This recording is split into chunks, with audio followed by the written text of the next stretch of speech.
டாஸ்மாக் மாதிரியே பல டிபார்ட்மெண்ட்லயும் மறுபடியும் சொல்றேன், கட்சி நிதின்ற பேர்ல அடிச்ச கொள்ளைய ஒன்னா கவர்மெண்டோட கஜானாக்குள்ளேயே கொண்டு சேர்த்துக்கிட்டே இருக்கிறாங்க.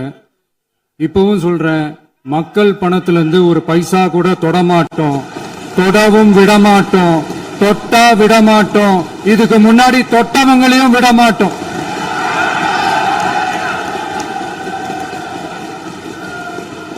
ஒவ்வொரு ஊழலா வெளியில வரும் போலே, ஒவ்வொரு வேஷமா கலைஞ்சிரும் போல, இங்க இருக்கிற நிறைய பேரு நடுங்கி போய்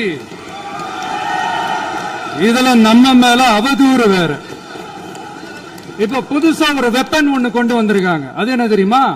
அவங்க தயவால தான் நம்ம ஆட்சி நடக்குதான். மக்கள் தயவால இந்த ஆட்சி நடந்துகிட்டு இருக்கு. மனசாட்சி உள்ள சக்திகளோட ஆதரவால இந்த ஆட்சி நடந்துகிட்டு இருக்கு. நாங்க தான் அனுப்பி வச்சோம் அப்படின்றாங்களே.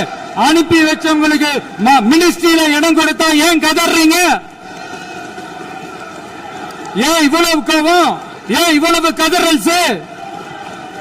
இதுல இன்னொரு முக்கியமான விஷயம், மார்க்சிஸ்ட் கம்யூனிஸ்ட் கட்சி நமக்கு ஆதரவு கொடுத்தது சுயேட்சையா எடுத்த முடிவுன்னு சொல்றாங்க.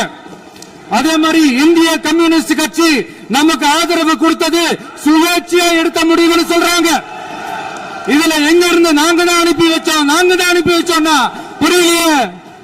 மக்களுக்கு நல்லா புரியும், எல்லாத்தையும் தெளிவா பார்த்துக்கிட்டு இருக்கிறாங்க.